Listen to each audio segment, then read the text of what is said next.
Alex Omozi, Dan Martell, Dan Cole, these business titans have millions of subscribers. And if you're a high-ticket founder with less than 10,000 subscribers trying to hit $100,000 a month with YouTube, I'll be real, their strategy won't work for you. I spend hours auditing channels for founders, coaches, and agency owners. And the truth is, you don't need a massive audience like Alex Omozi or Dan Hotel. Hell no.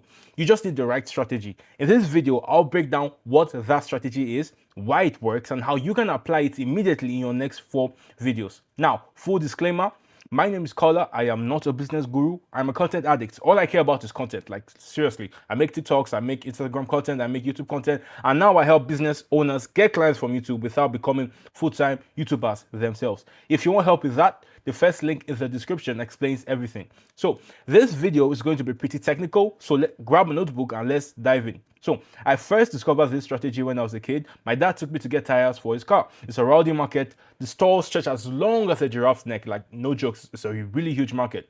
And they're all arranged on the left and right side parallel to each other. So everyone's pitching my dad. You know how rowdy a market can be, trying to persuade him to come over to their store. But he didn't even flinch. He just kept walking like he was possessed. Like, I was actually really impressed. Then one particular store caught his attention.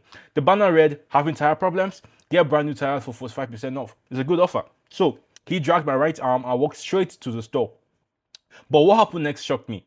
After what seemed to be an eternity, my dad and the light-skinned tire salesman came to an agreement. But instead of just buying tires, my dad ended up getting engine oil, the steering wheel cover, new windshield wipers, and a monthly car maintenance service. So normally my dad is very frugal with money because he's an accountant. They're taught not to spend a lot of money. So I thought, why spend all money on all these extra things? As the curious boy I was, when my dad went out to use the restroom, I asked the salesman, how did you get my dad to spend so much money? I was genuinely curious. And he was confused. He said, what? Eh? And I told him, my dad's an accountant. He doesn't like spending money. And then he laughed out loud and said in his thick Igbo accent, if you don't know what Igbo is a tribe in southeastern Nigeria. He's an Igbo guy. They are really famous for being entrepreneurial and trade. So he said it with his Igbo accent, like, oh, is that so?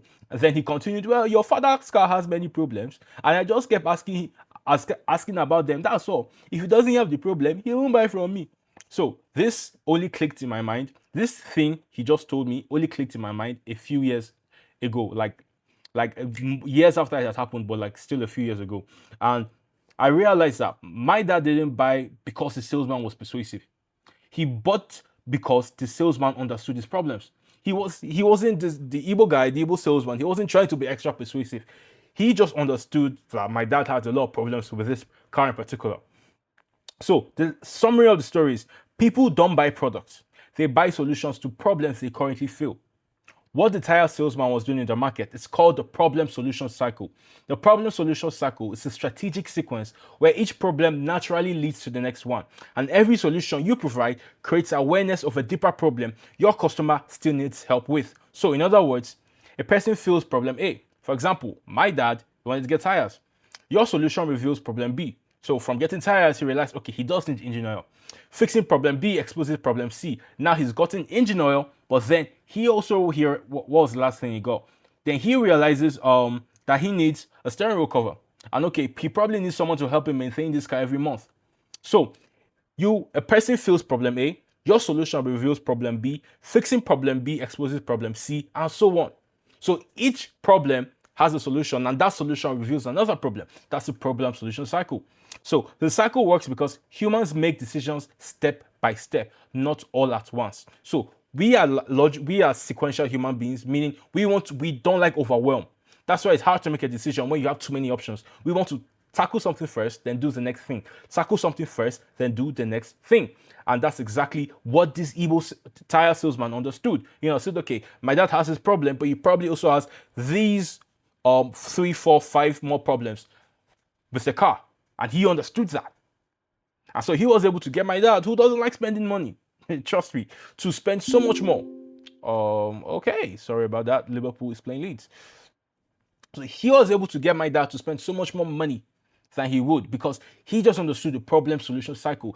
So that if my dad has this problem, he probably has this problem. If he has this problem, if he solves this one, then he's gonna meet this problem. So this cycle works because human beings make decisions step by step, not all at once. I'm saying that again. We make decisions step by step.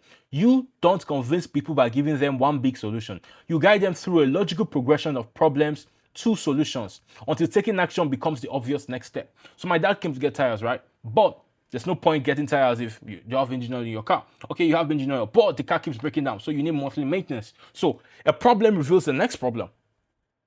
So on YouTube, the problem solution cycle becomes a content strategy where every video solves one specific problem your ideal client has, and that solution naturally leads them to watch the next video, encounter the next problem, and move closer to buying your offer. It works like this. So video 1 solves a deep emotional problem and reveals the next problem. Video 2 solves a clarity problem, reveals the next problem. Video 3 solves an execution problem, reveals the next problem. Video 4 solves a tactical problem and leads directly to your CTA. So by the time they finish the chain, they've binge watched your content, they've built trust with you, they've internalized your method and seen you as the guy, and are now primed to book a call or buy whatever you're selling. So this is why the problem solution cycle is the easiest way to turn viewers into high ticket clients.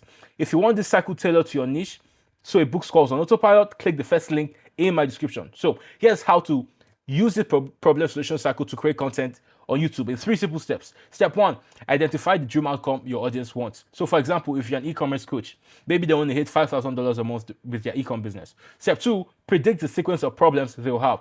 So for an e-commerce coach, they are probably first not sure what product to sell. Then they need to research demand. Okay, now they know what to sell. Okay, the next thing is, okay, do people even want it?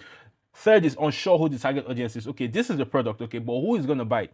Then fourth is, okay, now they know the product, now they know who's going to buy it. How do they differentiate from the competitors, the other people who are selling that exact same product? And the next thing is difficulty creating a compelling offer or brand. So now they know, okay, this is how they're going to differentiate, but how did they sell it? How did they create an offer? How did they create a brand that people even want? So this will be a sequence of problems that someone who's trying to start an e-commerce business would face, and that your videos could solve as an e-commerce coach. Then step 3, make a video based on each problem, each week in reverse order. So for example, if you're using the same example of an e-commerce coach, week 1 solves problem 4, week 2 solves problem 3, week 3 solves problem 2, and week 4 solves problem 1. This way, when they watch week 4 video, we push them to check out week 3's video, then push them to check out week 2's video, and then finally push them to check out week 1. So by the end of a month, let's say right now we're in January. So let's say the video they encounter is you released it on the 4th week of January, and it's about what they should sell as someone who's trying to start e-commerce. And then from that video, you tell them need to know how to research, okay, if what they want to sell is even worth selling. So the video you post on week 3 talks about that. And then in week 2, they don't know who their target audience is. Okay, so now they know what to sell, but it doesn't matter unless they find someone who actually wants to buy it. So week 2, you basically just On week 2, you basically make a video telling them how to find the right target audience. Then week 1, the video on week 1 tells them how to either create an offer for their e-commerce products or how to differentiate themselves from the competitors. So basically, if someone watches a video from week 4, the probability that they go watch the video from week 3, week 2, week 1 is very high because we're following the problem solution cycle. They encounter this problem, they have a solution, there's a new problem, and they need that solution solved. Basically, they need that solution, and then your video is already presented to them. So because they already trust you from, okay, his first video was great, I might as well just watch the next one. So you literally building authority, or killing 4 birds with 1 stone. You're building authority, you're building trust, you are getting them to binge watch your content, which YouTube likes, and it pushes your content more in the algorithm, and you're getting very warm leads. So by the time they check out your product or decide to book a call, you don't really need to convince them a lot because they've seen that you know what you're talking about and they just want to work with you. So basically, using this strategy will help you get to $100,000 a month easier and faster. But it's pointless if your audience doesn't even click on your video. So this video on the screen will help you out with that right now. Peace.